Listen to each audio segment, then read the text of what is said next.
الحمد لله وحده لا شريك له والصلاة والسلام على من لا نبي بعده وعلى آله وأصحابه الذين أوفوا عهدا أما بعد فأعوذ بالله من الشيطان الرجيم بسم الله الرحمن الرحيم رب اشرح لي صدري ويسر لي أمري واحلل عقدة من لساني يفقهوا قولي اللهم صل على محمد وعلى آل محمد كما صليت على إبراهيم وعلى آل إبراهيم إنك حميد مجيد اللهم بارك على محمد وعلى آل محمد كما باركت على إبراهيم وعلى آل إبراهيم إنك حميد مجيد۔ اللہ تعالیٰ نے ہم پر احسان فرمایا ہے کہ اللہ تعالیٰ نے ہمیں انسان بنایا ہے، مزید احسان فرمایا کہ مسلمان بنایا ہے، مزید احسان فرمایا کہ آخری نبی حضرت محمد مصطفیٰ صلی اللہ علیہ وسلم کا امتی بنایا، اور مزید احسان فرمایا کہ ہمارا تعلق اہل علم کے ساتھ قائم فرمایا ہے۔ رسول اکرم صلی اللہ علیہ وسلم آخری نبی ہیں، اور آپ کے بعد قیامت تک انبیاء کے وارث صرف علماء ہیں، اس میں دوسری کوئی رائے نہیں۔ تو یہ اہل علم، یہ وارثین نبوت ہیں۔ پیغمبر کے مناصب میں سے اہم ترین منصب و تبلیغ ہے۔ یا ایھا الرسول بلغ ما انذر، یا ایھا الرسول بلغ سب سے اہم ہے۔ رسول کا معنی یہ ہے مخلوق اور خالق کے درمیان وہ نمائندہ ہوتا ہے، اللہ کی طرف سے پیغمبر ہوتا ہے، اللہ کا قاصد ہوتا ہے، خالق کی بات مخلوق تک پہنچاتے ہیں اور مخلوق کی بات کو سمجھاتے ہیں۔ جب انبیاء علیہ السلام کا بنیادی بعثت کا مقصد یہ ہے، اس کا معنی وہ اہل علم جو انبیاء کے وارث ہیں، ان کا بنیادی منصب بھی یہی ہوگا کہ یہ تبلیغ کریں۔ کس بات کی؟ ما انزل، جو کچھ اللہ نے نازل فرمایا وہ اللہ کی مخلوق کو بتائیں۔ اور جو شخص مبلغ اور داعی ہو اس کی تین ضرورتیں ہیں۔ اس کی ایک ضرورت، جو بات امت تک پہنچانا چاہتا ہے اس کو خود سمجھے، جو بات امت کو سمجھانا چاہتا ہے وہ خود سمجھے، یہ پہلی ضرورت ہے۔ دوسری ضرورت اس کی، جو بات آگے پہنچانا چاہتا ہے اس کے پہنچانے کے اس کو اسباب ملیں، وسائل ملیں، یہ اس کی ضرورت ہے۔ تیسری ضرورت، جو بات وہ سمجھا ہے، جن وسائل کے ذریعے آگے پہنچانا چاہتا ہے، اس بات کو سمجھانے اور پہنچانے کے لیے اس کے پاس فصیح زبان ہو تاکہ لوگوں کو بات سمجھا سکے۔ تو مبلغ کی بنیادی ضرورتیں تین ہیں۔ نمبر ایک، جو بات سمجھانا چاہتا ہے وہ خود سمجھے۔ نمبر دو، اپنی بات لوگوں تک پہنچانے کے لیے اس کو جو وسائل کی ضرورت ہے وہ میسر ہو۔ نمبر تین، معافی ضمیر کے اظہار پہ قادر ہو۔ میں آسان ترین لفظ لا رہا ہوں تاکہ بات آپ کو سمجھ آئے، اپنے دل کی بات دوسروں کو اچھی طرح سمجھا سکے۔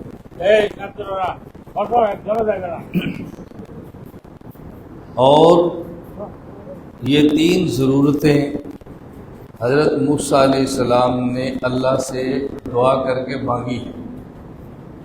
میں نے جو خطبے کے درمیان آیات پڑھی ہیں، عام طور پہ ان آیات کو بطور دعا بھی پڑھا جاتا ہے، دعا مانگنی چاہیے، لیکن میں نے ان آیات کو سمجھانے کے لیے پڑھا ہے کہ ان آیتوں کا مطلب کیا ہے۔ موسیٰ علیہ السلام نے اللہ سے دعا مانگی اشرح لی صدری، اے اللہ میرا سینہ کھول دے۔ سینہ کھولنے کا ظاہری معنی نہیں ہے، ظاہری کیا معنی ہے کہ پھاڑ دے، یہ معنی تو نہیں ہو سکتا اشرح لی صدری کا۔ تو موسیٰ علیہ السلام کی دعا تب سمجھ آئے گی جب آپ اشرح میں تعویل کریں گے، نہیں کریں گے تو بات سمجھ نہیں آ سکتی، اسی کو فقہ کہتے ہیں۔ سمجھ لو بات، اشرح لی صدری، اے اللہ میرا سینہ کھول دے، میں بات جو سمجھانا چاہتا ہوں خود سمجھو، مجھ پر بات میری کھول۔ نمبر 2 یسر لی امری، اے اللہ مجھے اسباب دے۔ ان اسباب میں سے ایک سبب کیا ہے؟ ہارون کو نبی بنا دے، میرا معاون ہو، مجھے اسباب دے۔ تیسری ضرورت کیا ہے؟ احلل عقدۃ من لسانی، اے اللہ میری زبان کی گرہ کھول دے، میرے لیے بات سمجھانی آسان ہو۔ جب یہ 3 چیزیں داعی اور مبلغ کو مل جائیں تو اس کا نتیجہ کیا ہے؟ یفقہوا قولی، نتیجہ یفقہوا قولی، لوگ بات پہ سمجھ آتے ہیں۔ تو عالم کے ذمے بات سمجھانا ہے، عالم کے ذمے بات منوانا نہیں ہے۔ عالم کے ذمے بات بولیے، یہ میرا بیان نہیں ہو رہا، سبق ہو رہا ہے۔ یہ کیا ہو رہا ہے؟ سبق ہو رہا ہے۔ رات میرا ڈھاکہ میں ایک جگہ گفتگو تھی، تو یونیورسٹی کے طلباء اور پروفیسر جمع تھے، تو میں نے ان سے کہا کہ آپ اس کو سبق کی نیت کریں، بیان کی نیت نہ کریں۔ وہ جو ہمارے ترجمان تھے وہ کہتے مہمان نے فرمایا ہے، جو ہمارے مترجم تھے میرا ترجمہ کر رہے تھے وہ کہتے مہمان نے فرمایا ہے۔ میں نے کہا بھی مہمان کون ہے؟ مہمان نے فرمایا، مہمان عالم ہے، جاہل ہے، مہمان کون ہے؟ ان کو پتہ ہی نہیں مہمان کون ہے، تو مہمان کی بات کو قبول کیسے کریں گے؟ بھائی آپ کے ہاں کوئی مریض ہو اور آپ کو جی کسی نے نسخہ دیا ہے تو کون لے گا؟ وہ جی ڈاکٹر نے دیا تو پھر لیں گے نا۔ میں نے کہا اپنے الفاظ تھوڑے سے تبدیل کریں۔ یہ جو ہمارے سامنے طلباء بیٹھے یونیورسٹی کے، ان سے میں نے کہا کہ آپ میری آج گفتگو کو سبق سمجھیں۔ میں نے کہا جب آپ نے میری گفتگو کو سبق سمجھا تو پھر آپ کو کیا ہوں گے؟ شاگرد، اور میں کیا ہوں گا؟ استاد جی۔ تو میں نے کہا پھر مترجم یہ نہیں کہے گا مہمان نے فرمایا ہے، یہ کہے گا استاد جی کہہ رہے ہیں۔ تو استاد جی کی بات جلدی قبول ہوتی ہے، مہمان کی بات جلدی قبول نہیں ہوتی۔ تو آج آپ بھی سبق کی نیت کریں۔ میں تھوڑے وقت میں بہت ساری باتوں کا اشارہ کر دوں گا، آپ سمجھ جائیں گے یہ بات بھی ہے، یہ بھی ہے، یہ بھی ہے۔ تو داعی اور مبلغ کی بنیادی ضرورتیں کتنی ہیں؟ 3۔ نمبر 1 اشرح لی صدری، نمبر 2 یسر لی امری، نمبر 3 احلل عقدۃ من لسانی۔ یہ 3 ضرورتیں۔ سب سے پہلی اشرح لی صدری۔ ہم اہل علم سے تعلق رکھتے ہیں، اہل شعور سے نہیں، اہل علم سے۔ شعور اور علم میں فرق ہے۔ جو مخلوقات اللہ نے پیدا فرمائی ہیں ان کی 2 قسمیں ہیں، نمبر 1 مرئی، نمبر 2 غیر مرئی۔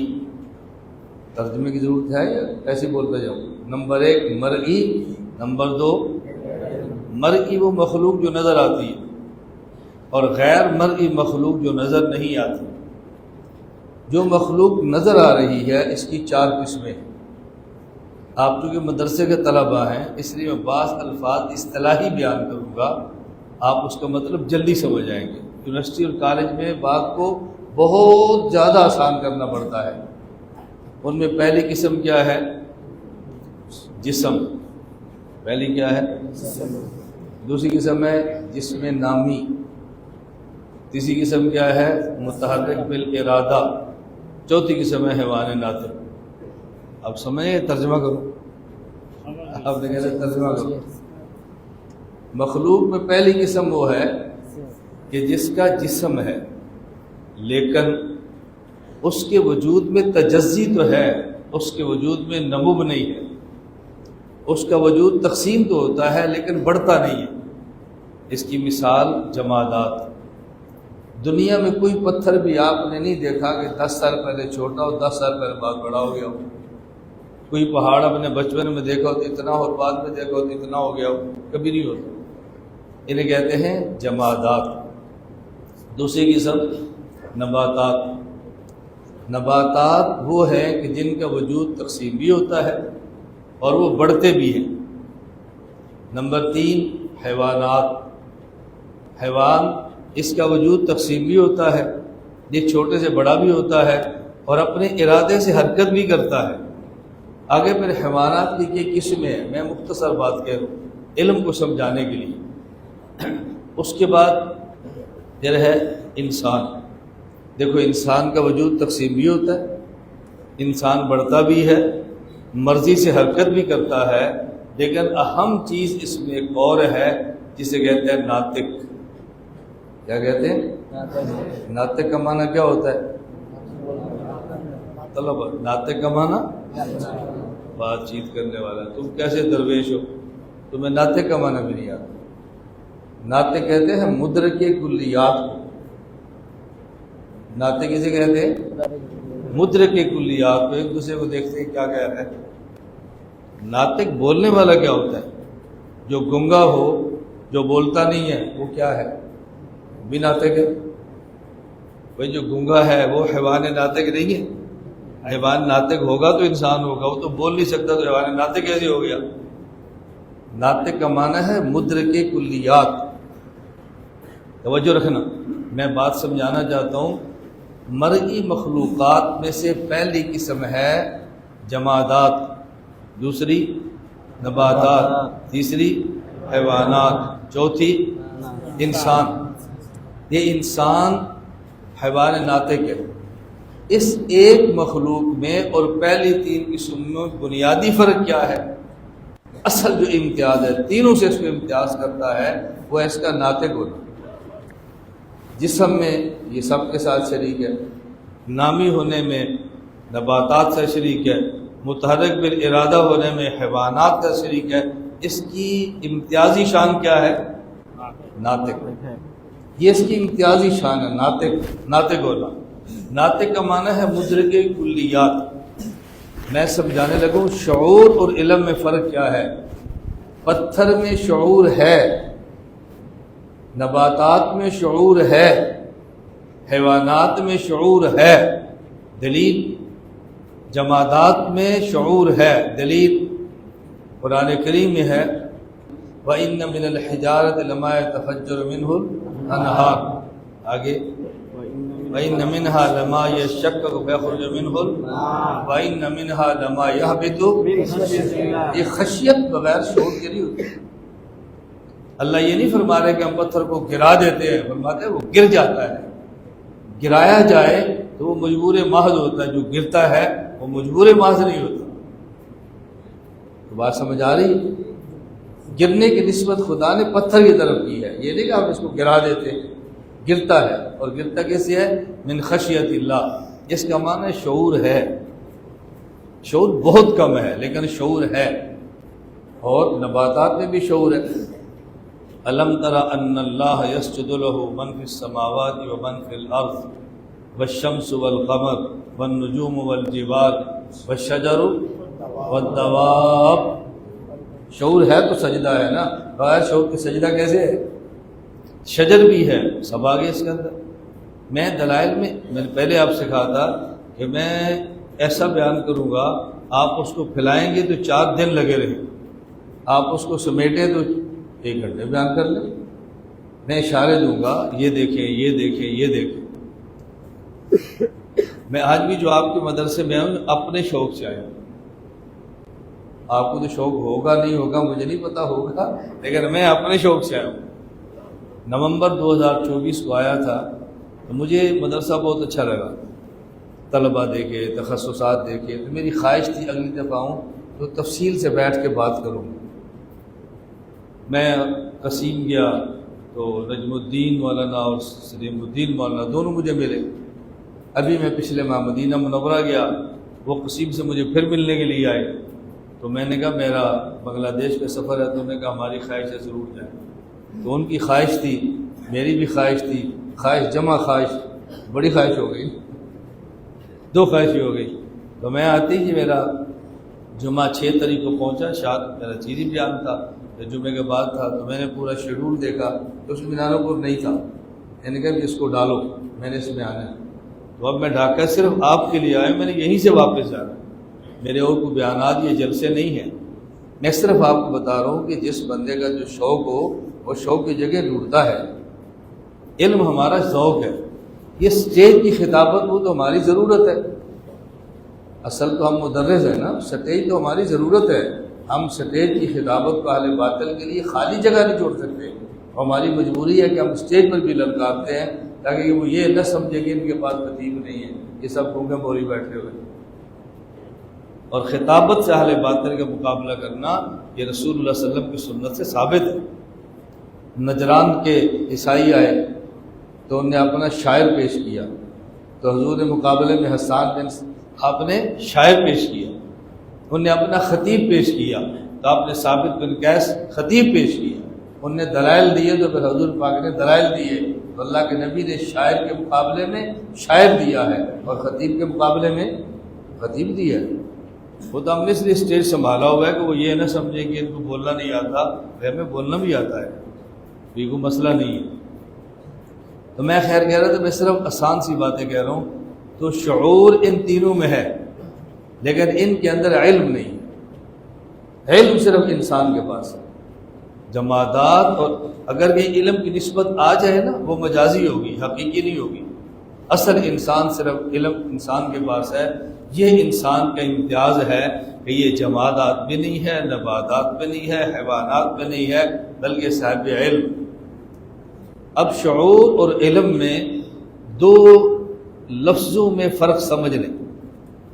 یہ تو میں نے ثابت کیا کہ ان 3 میں شعور ہے اور انسان میں شعور کے ساتھ علم بھی ہے، شعور بھی ہے، علم بھی ہے۔ مسئلہ ہے کہ شعور علم کا معنی کیا ہے؟ 2 لفظ یاد رکھ لیں، ادراک بالحواس کا نام شعور ہے اور ادراک بالوحی کا نام علم۔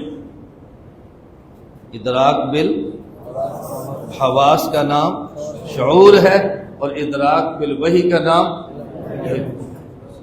یہ بڑی آسان سی تعبیر ہے، اس سے آسان تشریح میں نہیں کر سکتا۔ جو چیزیں حواس خمسہ ظاہرہ سے معلوم ہو اسے شعور کہہ دیں گے، اور جو وحی سے معلوم ہو اس کو علم کہہ دیں گے۔ علم یقینیات کا نام ہے، باقی چیز ظنیات کے اندر آتی۔ میں اس پہ ایک دلیلیں تو بہت ہے، میں دلیل بھی دے دیتا ہوں، عقیدہ بھی دے دیتا ہوں۔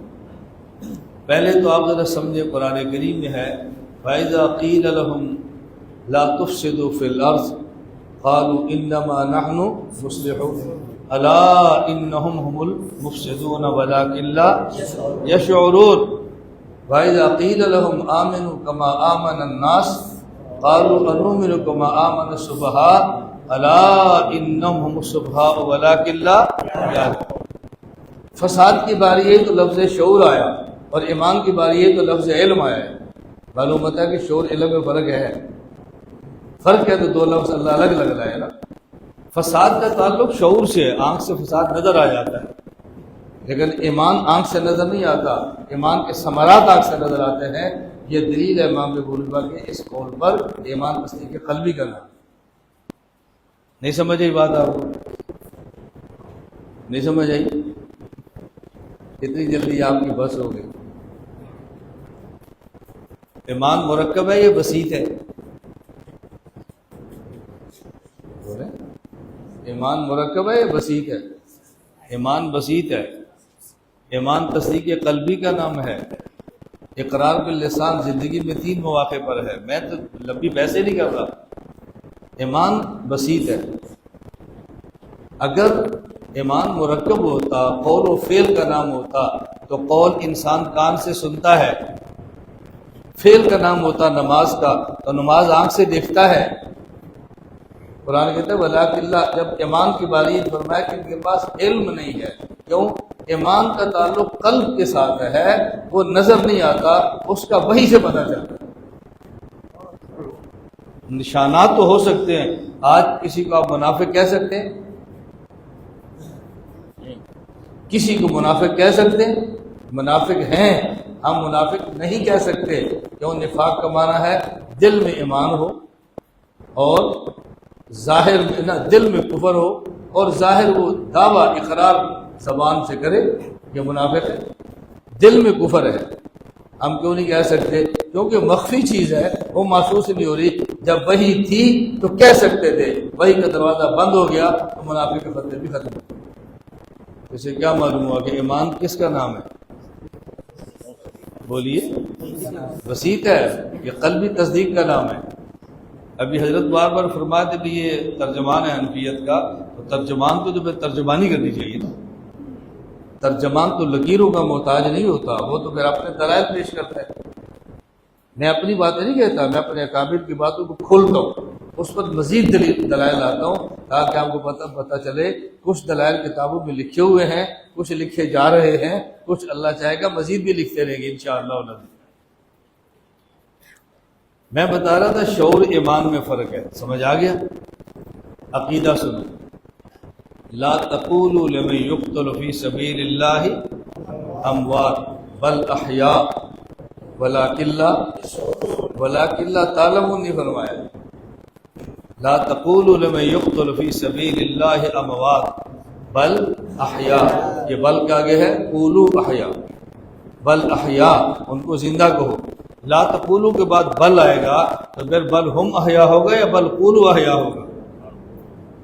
آپ نے کہ فلاں مفسر نے لکھا ہے، میں نے کہا مجھے اختلاف نہیں ہے، ان کی برائے ہماری برائے، ہم رجال ورنہ ہم رجال، بات اگر مجتہدین کو تو ہم خاموش ہیں اور ہم زمانہ کی تو پھر کیا ہے؟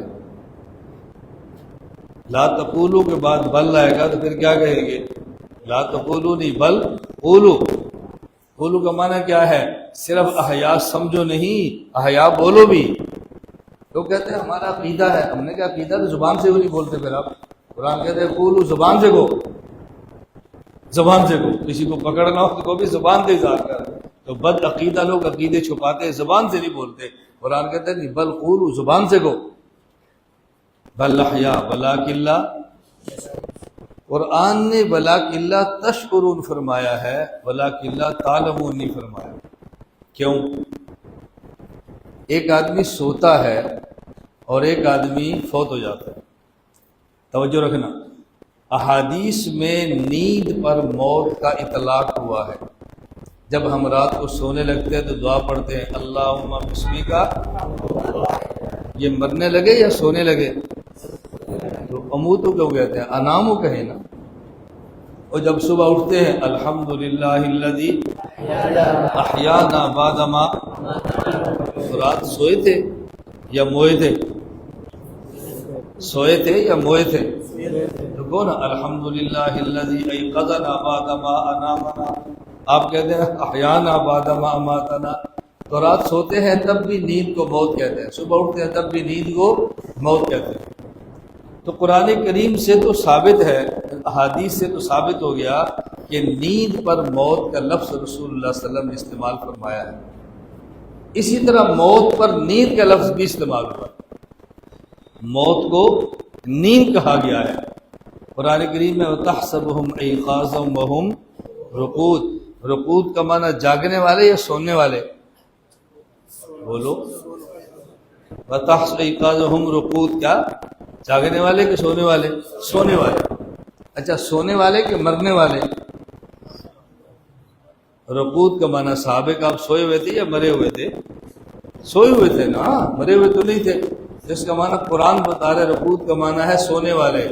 یا ویلنا من بعثنا من مرقدنا، تو قبر مرنے کی جگہ ہوتی ہے، سونے کی جگہ ہوتی ہے؟ قرآن تو کہہ رہے سونے کی جگہ۔ اس کا معنی قرآن نے موت کو نیند کہا ہے، موت کو نیند کہا ہے۔ ایک حدیث پاک میں ہے جب انسان فوت ہونے کے بعد قبر میں جاتا ہے تو فرشتے پوچھتے ہیں من ربک، تیرا رب کون ہے؟ من نبیک، تیرا نبی کون ہے؟ ما دینک، تیرا دین کیا ہے؟ ربی اللہ، میرا رب اللہ ہے۔ نبی کی محمد صلی اللہ علیہ وسلم، دینی الاسلام، میرا دین اسلام ہے، میرا دین اسلام ہے۔ قبر میں ثواب عذاب روح کو ہوتا ہے یا روح جسم دونوں کو ہوتا ہے؟ شک پڑ گیا. قبر میں ثواب اور عذاب روح کو ہوتا ہے یا روح جسم دونوں کو ہوتا ہے؟ قبر میں ثواب اور عذاب روح اور جسم دونوں کو ہوتا ہے. روح اور جسم دونوں کو ہوتا ہے. دیکھیں دلائل بہت ہے، میں وہ دلیل پیش کر رہا ہوں جو آپ نے شاید نہ سنی ہو. قبر میں فرشتہ پوچھا ہے ما دینک، تو جواب کیا دیتے ہیں؟ دینیت اسلام. اب حدیث جبرائیل مشکات شریف آپ کھولو ذرا. پہلے کیا؟ اخبرنی عن الایمان، پھر اخبرنی عن الاسلام. تو اسلام اعمال کا نام ہے یا عقیدے کا نام ہے؟ بھائی حدیث میں جو اسلام ہے اخبرنی عن الاسلام، آپ کیا فرما رہے ہیں؟ ان تشہد ان لا الہ الا اللہ وان محمد عبدہ ورسول. آگے تقیم الصلاۃ، تؤتی الزکوٰۃ، تصوم رمضان وتحج البیت. یہ اعمال ہے نا؟ یہ اعمال جسم کرتی ہے یا روح کرتی ہے؟ جسم کرتا ہے. کہتا ہے ما دینک، تیرا دین کیا ہے؟ وہ کہتا ہے میرا دین اسلام ہے. تو جسم بتا رہا ہے نا، یہ اسلام تو جسم کے کام ہے، روح کے کام تو رہی ہے. روح کا تو ہو گیا من ربک، رب کون ہے؟ یہ روح کا کام تھا. ایمان دل کے اندر ہے. ما دینک، جب تینوں سوالوں کا جواب دے دیتا ہے، حدیث میں آتا ہے ینادی منادی من السماء، فرشتہ اعلان کرتا ہے افرشوا لہ من الجنہ، جنت کا بچھونا دو. البسوا لہ من الجنہ، جنت کا لباس دو. وفتحوا لہ بابا الی الجنہ، اس کو جنت میں نہیں بھیجو. وفتحوا لہ بابا الی الجنہ، جنت کا دروازہ کھولو. ویاتیہ من طیبہا وروحہا، جنت کی خوشبو ہوا اس کی قبر تک آتی ہے. پھر فرشتہ کہتا ہے نم. کیا کہتے ہیں؟ نم. نم کا معنی سو جا یا مر جا؟ وہ تو مرا ہوا ہے، وہ تو مرا ہوا ہے. اس کا معنی یہاں موت کو نیند کہا جا رہا ہے. کیا کہا جا رہا ہے؟ یہ قبر میں جو موت ہے یہ بصورت نیند ہے، یہ موت ہے. آپ صحیح بخاری اٹھا کر دیکھو، حضرت صدیق اکبر نے کہا تھا کہ واللہ لا یذیقک اللہ الموتتین ابدا. ایک موت وہ جو آپ نے چکھ لی ہے، اور ایک وہ جو امت کو قبر میں آتی ہے نا، نم. یہ آپ پر موت نہیں آئے گی، آپ ہمیشہ زندہ ہیں. یہی موت ہے دوسری. میں صرف اس پہ دلیل دے رہا ہوں کہ احادیث سے ثابت ہے کہ نیند پر موت اور موت پر نیند ثابت ہے نا. میں ایسے درمیان میں طلبہ کے لیے ایک بات کہہ دوں، میں سنایا کرتا ہوں واقعہ کہ میں نے ایک جگہ طلبہ کو سبق پڑھایا، اور یہ حدیث میں نم کنومت العروس، نم کنومت العروس. فرشتہ کہتے ہیں دلہن کی طرح سو جا. مجھے ایک طالب علم نے پوچھا دلہن پہلی رات کو سوتی بھی ہے؟ سوال سمجھ آیا؟ طالب علم نے پوچھا کہ استاد جب شادی ہوتی ہے تو پہلی رات دلہن سو جاتی ہے، سوتی بھی ہے؟ حدیث کے لفظ ہے نم کنومت العروس، دلہن کی طرح سو جا. عروس تو پہلی رات کی دلہن کو کہتے ہیں. تو کیا یہ قبر میں یہ دلہن پہلی رات کو سوتی بھی ہے؟ پھر میں نے سمجھایا، میں نے کہا بات سمجھو، یہ رسول اللہ صلی اللہ علیہ وسلم کے الفاظ مبارک. اس کا معنی عروس کے ساتھ جو عقیدہ سمجھ آنا تھا وہ لفظ عروس کے بغیر سمجھ نہیں آنا تھا. تبھی تو نبی نے لفظ عروس استعمال کیا نا. کیوں کیا؟ کوئی ایک لڑکی کسی لڑکے کو پسند کرتی ہے، کوئی لڑکا کسی لڑکی کو پسند کرتا ہے، دیکھ نہیں سکتا. کیوں؟ اللہ کا بھی مجرم ہے، معاشرے کا بھی مجرم ہے. بات کرنے کو دل کرتا ہے، کر نہیں سکتا. خدا کا بھی ڈر ہے اور خاندان اور معاشرے کا ڈر ہے. میسج کرنے کو دل کرتا ہے، نہیں کر سکتا. خدا کا بھی ڈر ہے اور معاشرے کا بھی ڈر ہے. توجہ رکھنا. اور اگر وہی لڑکی اسی لڑکے کے بعد کلمہ نکاح کے ساتھ آ جائے، نہ خدا کا ڈر ہے نہ معاشرے کا ڈر ہے. آدمی قبر میں جانا چاہتا ہے لیکن ڈرتا ہے. اندھیری کا گھر ہے، ڈرتا ہے. کیڑوں کا گھر ہے، ڈرتا ہے. خلوت کا گھر ہے. اب اللہ کے نبی سمجھا رہے ہیں جس طرح وہ لڑکی کلمہ نکاح کے ساتھ آ جائے اسے ڈر نہیں ہے، کلمہ ایمان کے ساتھ آ جا تجھے بھی ڈر نہیں. یہ عروس کے بغیر سمجھ آ سکتا ہے؟ مجھے ساتھی کہتے ہیں کس محدث نے لکھا ہے؟ میں نے کہا میں نے لکھا بھائی، حدیث کی شرح ہے، آپ اس سے بہتر شرح کر دیں ہم قبول کر لیں گے، ہم نے کیا آپ قبول کر لیں یا اس کے خلاف دلیل پیش کر دیں۔ بھائی ابھی حوالہ نہیں تو کل حوالہ بن جائے گا نا، جب دروس الحدیث آئیں گے تو حوالہ بن جائے گا، اس میں کیا مسئلہ ہے؟ یہ حضرت ننوتوی کی میں عرض کر رہا ہوں، میں بہت ساری باتوں میں یہ جو باتیں میں کہتا ہوں، میں آپ کے اندر ایک طلب پیدا کرنا چاہتا ہوں اور آپ کے اندر یہ حرص پیدا کرنا چاہتا ہوں، علم کے اندر آپ حریص ہو، علم میں آگے بڑھے، علمی مقام پیدا کریں، علم کے اندر آگے بڑھے، علم کی تو انتہائی نہیں ہے۔ میں صرف سمجھانے لگا تھا کہ انسان کے اندر شعور بھی ہے اور علم بھی ہے۔ شعور علم میں فرق کیا ہے؟ ادراک بالحواس کا نام شعور، ادراک بالوحی کا نام علم ہے۔ توجہ، آدمی سویا ہوا ہے، یہ زندہ ہے، یہ سویا ہوا ہے اور زندہ ہے، اس کی زندگی آدمی مانتا ہے، لیکن زندگی اس کی آنکھ سے نظر آ رہی ہے، زندگی اس کی ہاتھ سے محسوس ہو رہی ہے، زندگی اس کی کان لگاؤ تو پتہ چل رہا ہے۔ تو یہ سونے والے کی زندگی کا پتہ چلتا ہے لیکن حواس سے، اور جب انسان شہید ہو جائے، قتل ہو جائے، پھر بھی زندہ ہے، اس کی زندگی نہ کان سے پتہ چلتا ہے، نہ ہاتھ سے پتہ چلتا ہے، نہ اس کا آنکھ سے پتہ چلتا ہے۔ تو جس کی زندگی محسوس ہو جاتی ہے حواس سے، وہ محسوس ہو جائے، اس کو شعور کہتے ہیں۔ اور قتل ہونے والے شہید کی زندگی حواس سے محسوس نہیں ہو سکتی، اس لیے فرمایا یہ جب بھی معلوم ہوگی وہی سے معلوم ہوگی، وَلَٰكِن لَا تَشْعُرُونَ، تمہیں اس کا آنکھ سے پتہ نہیں چلے گا، ہمارے فرمانے پر مانو، ہم کہہ رہے ہیں زندہ ہے۔ یہ علم سے پتہ چلے گا، اس کا تمہیں شعور سے پتہ، یا شعور کی نفی کی ہے، علم کی نفی کی ہے، کیونکہ آیت یا حدیث ہمیں بھی پیش کر دو، کہیں نفی نہیں کی۔ اللہ میں بات سمجھنے کی توفیق عطا فرمائے۔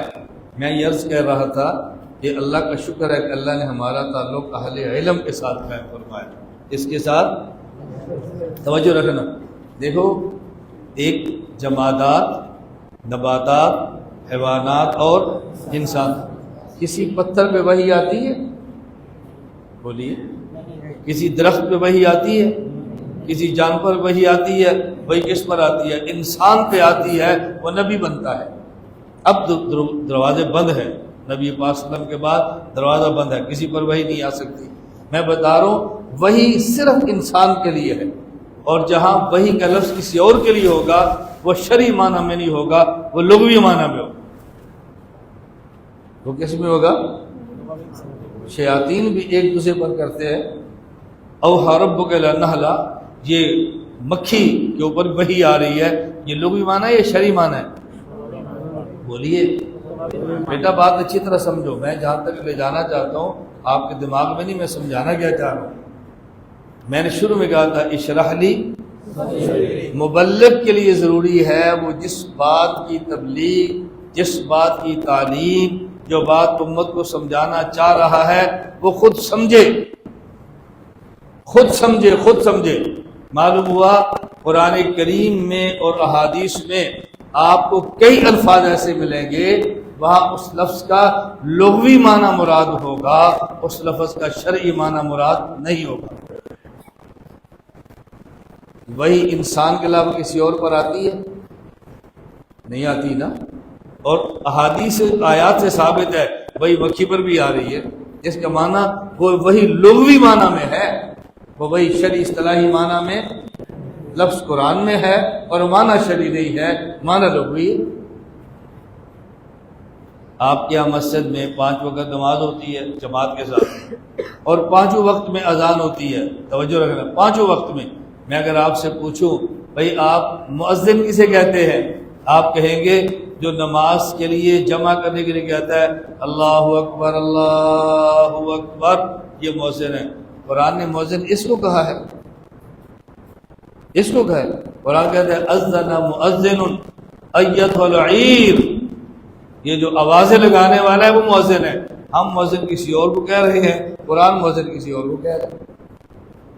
اس کا معنی ہے یا مؤذن لغوی معنی میں ہے، مؤذن شرعی معنی میں نہیں ہے۔ میں صرف عرض کرنا چاہتا ہوں آپ نے خود فیصلے کرنے ہیں، خدا کے لیے اللہ کا واسطہ دے کر میں کہتا ہوں ہم اہل علم سے تعلق رکھتے ہیں، ہمیں علم کا مقام سمجھنا چاہیے، شرعی اصطلاحات کو سمجھنا چاہیے، شرعی اصطلاحات کو تبدیل کرنے کی ہرگز کوشش نہ کریں، شرعی اصطلاحات کو بدلنے کی کوشش نہ کریں۔ حکیم الامت حضرت تھانوی رحمۃ اللہ علیہ کی کتاب جس پر اعتراض آپ کے علم میں ہونا چاہیے، کچھ باتیں ہمارے علم میں ہونی چاہیے۔ اہل بدعت نے ہماری 4 عبارات کی بنیاد پر اہل دیوبند کو کافر کہا ہے، گستاخ کہا ہے۔ ایک عبارت مولانا رشید احمد گنگوہی رحمہ اللہ کی، ایک عبارت تحذیر الناس مولانا قاسم نانوتوی رحمۃ اللہ علیہ کی، ایک عبارت حضرت مولانا سہارنپوری رحمۃ اللہ علیہ کی براہین قاطعہ، اور ایک حکیم امت کی حفظ الایمان، 4 عبارتیں۔ میں نے گزشتہ کل علماء کنونشن تھا ڈھاکہ میں، تقریباً اکثر علماء اکابر جمع تھے۔ میں نے ایک سوال کیا، میں نے کہا پوری دنیا میں، میرے لفظوں کو یاد رکھنا، پوری دنیا میں مجھے ایک جلسہ دکھا دو عنوان ختم نبوت ہو، میزبان اہل بدعت ہو، اور انہوں نے اہل دیوبند کو بلایا ہو۔ کتنی کانفرنس ہے؟ ایک دکھا دو، عنوان ختم نبوت ہو، میزبان اہل بدعت ہو، اور دیوبند کو بلایا ہو۔ کہا جی ہمارے علم میں نہیں ہے۔ میں نے کہا کیوں؟ اس لیے کہ تحذیر الناس مولانا قاسم نانوتوی رحمۃ اللہ علیہ بانی دارالعلوم دیوبند کی کتاب ہے، ان کی ایک عبارت کی بنیاد پر اہل دیوبند کو منکرین ختم نبوت سمجھتے ہیں، کیوں بلائیں گے؟ وہ عبارت کون سی ہے؟ نہیں پتا۔ میں نے کہا اس کا جواب کیا ہے؟ نہیں پتا۔ اور ہیں کون؟ دیوبندی، نعرے مارے دیوبند سر بکم سر بلند۔ اور بھائی اپنے بانی کو سمجھو تو صحیح، اس نے کیا کچھ کہا ہے۔ میں صرف یہ کہہ رہا تھا حفظ الایمان میں، میں تفصیلی بات نہیں کر رہا، میں مختصر کر رہا ہوں۔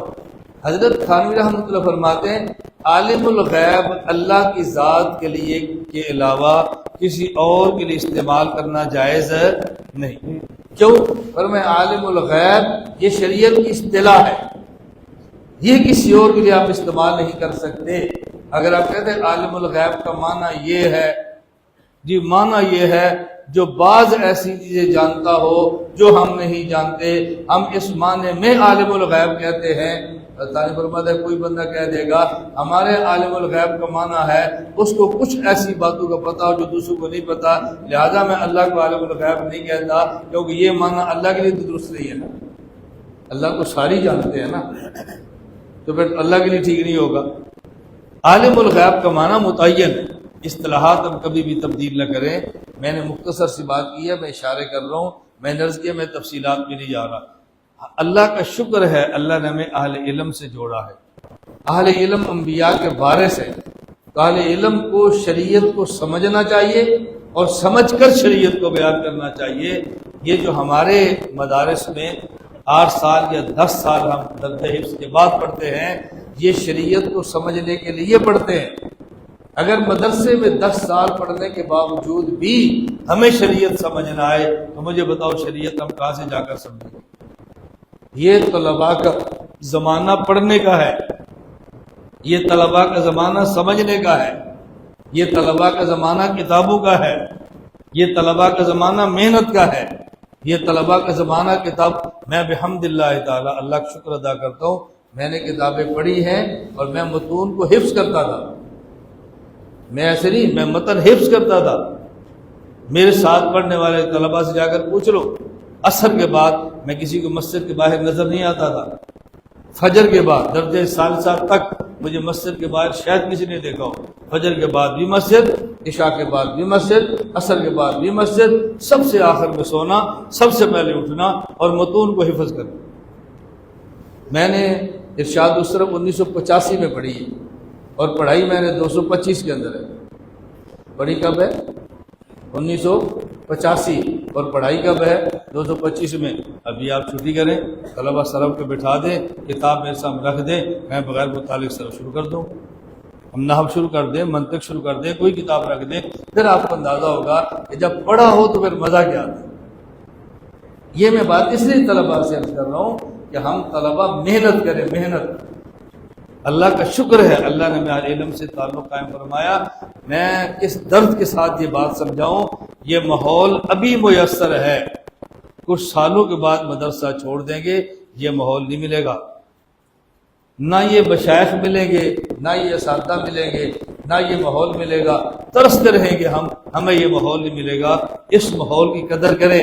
ہم نے مبلغ بن کے جانا ہے تو جس بات کی تبلیغ کرنی ہے اس کو 10 سال میں سمجھ لیں. اگر ہم بغیر سمجھے نکلیں گے تو خود بھی برباد ہوں گے، دوسروں کو بھی برباد کریں گے. قُلْ هَلْ نُنَبِّئُكُم بِالْأَخْسَرِينَ أَعْمَالًا الَّذِينَ ضَلَّ سَعْيُهُمْ فِي الْحَيَاةِ الدُّنْيَا وَهُمْ يَحْسَبُونَ أَنَّهُمْ يُحْسِنُونَ صُنْعًا. کہ ایسا نہ ہو کہ غلط بیان کریں اور خود بھی دین سے ہٹ جائے اور دوسروں کو بھی دین سے ہٹانے کا ذریعہ بن جائے. تو اللہ تعالیٰ کا شکر ہے اللہ تعالیٰ نے ہمارا تعلق اہل علم کے ساتھ قائم فرمایا ہے. میں نے آج کے مجلس میں جو بات ایک سمجھائی ہے پہلے اس کی تمہید تھی. بات کیا تھی؟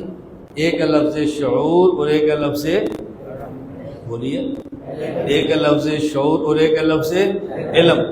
شعور میں انسان باقی مخلوقات کے ساتھ متفق ہے، لیکن علم میں انسان باقی مخلوقات کے ساتھ امتیاز رکھتا ہے. اب میں آپ سے ایک بات پوچھنے لگا ہوں، توجہ رکھنا بھائی. انسان افضل المخلوقات ہے، میں بھی مرئی مخلوقات کی بات کر رہا ہوں.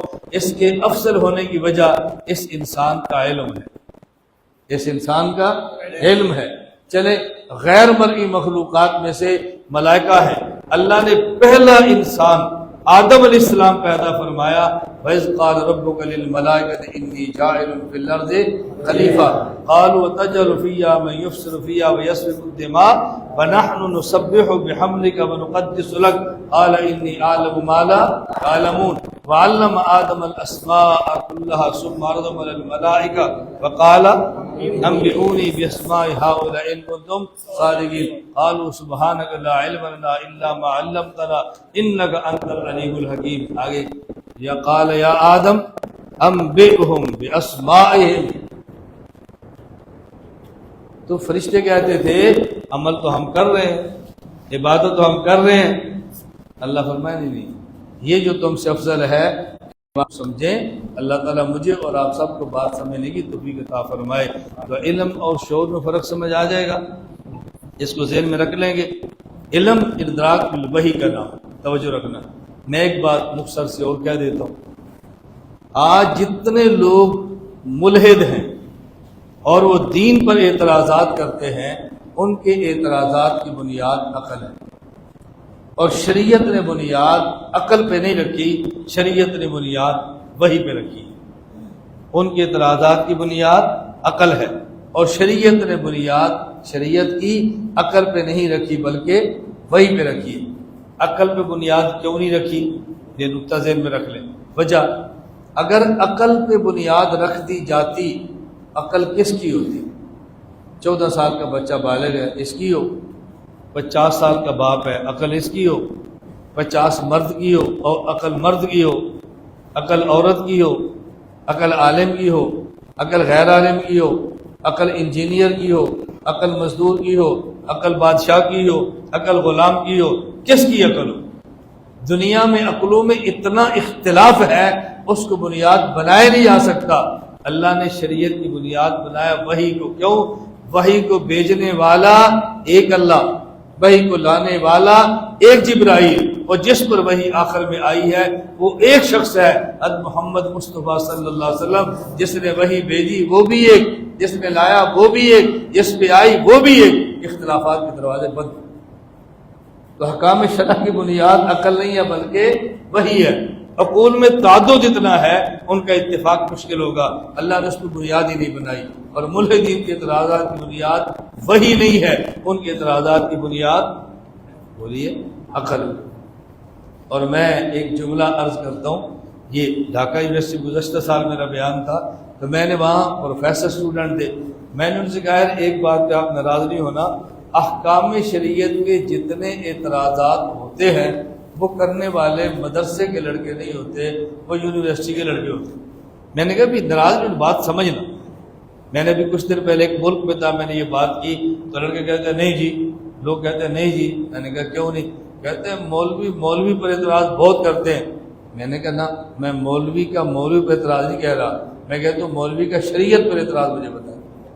مولوی پر اعتراض کرے گا، مولوی شریعت پر اعتراض نہیں کرے گا، تم شریعت پر اعتراض کرتا ہے۔ فرق سمجھ آ گیا؟ میں نے کہا میں کہہ رہا ہوں شریعت پہ اعتراض۔ میں نے کہا توجہ رکھنا، میں نے کہا زیادہ اعتراض آپ کرتے ہیں اور آپ سمجھتے ہیں ہم بہت بڑے عقل مند ہیں کیونکہ ہم اعتراضات بہت زیادہ کرتے ہیں۔ میں نے کہا میں آپ سے بات پوچھتا ہوں، مجھے آپ بتائیں، آپ یہاں سے چھٹیوں میں اپنے گھر جائیں اور آپ چاکلیٹ لے کر جائیں 2-3 قسم کے، اور آپ کے گھر میں ایک آپ کا بھائی ہو 5 سال کا، ایک بھائی ہو 15 سال کا، یہ چاکلیٹ آپ 3 قسمیں لے کر گئے، ان چاکلیٹوں کے بارے میں زیادہ سوال 5 سال والا کرے گا یا 15 سال والا؟ بولیے بھائی، 5 سال والا یا 15 سال والا؟ 5 سال والا کرے گا، کیوں؟ وہ بہت عقل مند ہے اس لیے کر رہا ہے۔ میں نے کہا بہت اعتراض اس لیے کر رہا ہے کہ اس کی عقل تھوڑی ہے، جس کی عقل اچھی ہے وہ نہیں کر رہا۔ میں نے کہا اعتراض آپ کرتے ہو، اعتراضات کرنے کا معنی ہے کہ بہت عقل مند ہے، اس کا معنی ہے کہ آپ کی عقل بھی کم ہے، ورنہ آپ اعتراضات نہ کرتے، آپ اعتراضات نہ کرتے۔ عقل نے تیز ہونا، یاد رکھنا، عقل تیز ہوتی ہے۔ عقل تیز کس سے ہوتی ہے؟ عقل تیز ہوتی ہے، توجہ رکھنا، میری دلیل پہ غور کرنا۔ عقل تیز ہوتی ہے بھائی، آپ اگر جلدی پہنچنا چاہتے ہیں تو کسی تیز گاڑی پر بیٹھے نا، جتنی گاڑی تیز ہوگی، جتنی سواری تیز ہوگی، اتنا ہی آپ جلدی پہنچیں گے۔ اور اگر آپ خود دوڑنا چاہتے ہیں تو آپ دوڑنے کے لیے ایسی چیز کو پکڑ لیں جو تیز دوڑتی ہے، تو آپ بھی تیز دوڑیں گے۔ اگر کوئی شخص یہ چاہے میں اپنی عقل کو تیز کروں، اس کا دنیا میں سب سے بہترین ذریعہ ہے اپنی عقل کو وحی کے ساتھ جوڑ دے۔ اس کائنات میں وحی سے زیادہ تیز رفتار کوئی چیز نہیں، اس دنیا میں وحی سے زیادہ کوئی چیز تیز رفتار نہیں ہے۔ آپ وحی کے ساتھ عقل کو جوڑ دے، پھر آپ کی عقل بھی تیز ہو جائے گی۔ ان طلباء کی عقل اس لیے تیز ہوتی ہے کہ وحی کے ساتھ ان کی عقل جڑ جاتی ہے، تیز ہو جاتی ہے۔ رکاوٹ کہاں پہ آتی ہے؟ رکاوٹ کہاں پہ آتی ہے؟ امام شافعی کا شعر آپ نے سنا ہے، شکوت الی وکیع سوء حفظی فاوصانی الی، یہ معاصی، یہاں سے رکاوٹ آتی ہے۔ ہم عقل کو وحی کے ساتھ جوڑ تو دیتے ہیں، ساتھ مستیاں نہیں چھوڑتے، ساتھ فیس بک یہ نہیں چھوڑتے۔ شریعت دوسرے کا فیس دیکھنے سے منع کرتی ہے اور ہم پوری فیس بک کھول کے بیٹھے ہوتے ہیں، نہیں سمجھ آئی؟ اور شریعت نامحرم کا فیس دیکھنے سے منع کرتی ہے، ہم نامحرم پوری فیس بک کھول کے بیٹھے ہوتے ہیں۔ تو بتائیں یہ کیسی عقل تیز ہوگی؟ میرے لفظوں پہ غور کریں، شریعت نامحرم کا فیس دیکھنے سے منع کرتی ہے اور ہم نامحرموں کی فیس بک کھول لیتے ہیں، پھر کہتے ہیں استاد جی سبق یاد نہیں ہوتا۔ امام شافعی نے پوچھا شکوت الی وکیع سوء حفظی فاوصانی الی ترک المعاصی، یہ معاصی چھوڑ دیں، فیس بک کو بند کر دیں، دوسروں کے فیس دیکھنا چھوڑ دیں، جب چھیڑنے کو دل کرے شیشے میں اپنا فیس دیکھ لیا کریں، بس دن میں 10 بار دیکھ لیں، کون منع کرتا ہے؟ یہ چھوڑ دیں، گھر دیں اپنی امی کا دیکھ لیں، والدہ سے بڑھ کر کیا ہوتا ہے؟ جب شادی ہوگی بیوی کا دیکھ لینا۔ بات اچھی طرح سمجھو، عقل کو وحی کے ساتھ جوڑ دے، عقل تیز ہو جائے گی، لیکن تیز ہونے کے لیے ضروری ہے درمیان میں رکاوٹیں معصیت کی نہ آنے دیں۔ یہ جو معاصی کی رکاوٹیں ہیں یہ انسان کی عقل کے راستے میں رکاوٹیں پیدا کر دیتی ہیں۔ اللہ تعالیٰ میرا اور آپ کا تعلق وحی کے ساتھ قائم فرمائے۔ اللہ مجھے اور آپ کو گناہوں سے پاک زندگی گزارنے کی توفیق عطا فرما دے۔ گناہوں سے پاک زندگی ہوگی، اللہ تعالیٰ برکات عطا فرمائیں گے۔ میں نے شروع میں بھی عرض کیا کہ میں تو آیا ہوں ان حضرات سے ملنے کے لیے، کچھ بیٹھ کے بات کریں گے، کچھ سمجھیں گے، استفادہ کریں گے، معلومات حاصل کریں گے۔ انہوں نے فرمایا کہ طرح میں بات کرنی ہے، میں نے انکار نہیں کیا، میں نے آپ سے بات بھی کر لی ہے۔ اللہ مجھ سے اور آپ سے راضی ہو جائے، اللہ ہم سے اور ہماری نسلوں سے دین کی مقبول خدمت لے لے، اور اللہ تعالی ہم سب کا خاتمہ ایمان پر فرما دے۔ الحمدللہ رب العالمین والصلاة والسلام علی رسولہ وعلی آلہ وصحابہ اجمعین۔ اے اللہ ہم سب کے گناہوں کو معاف فرما دے، خطاؤں سے درگزر فرما دے، حاجات کو پورا فرما دے، ظاہری اور باطنی ترقیات عطا فرما دے۔ اے اللہ اس مدرسے کو ترقیات عطا فرما دے، اللہ کریم طلباء کو اے اللہ علم صحیح عطا فرما دے، گناہوں سے محفوظ زندگی عطا فرما دے، مستقبل میں دین کی خدمت کے لیے قبول فرما لے اجمعین برحمتک یا ارحم الراحمین۔ السلام علیکم ورحمۃ اللہ وبرکاتہ۔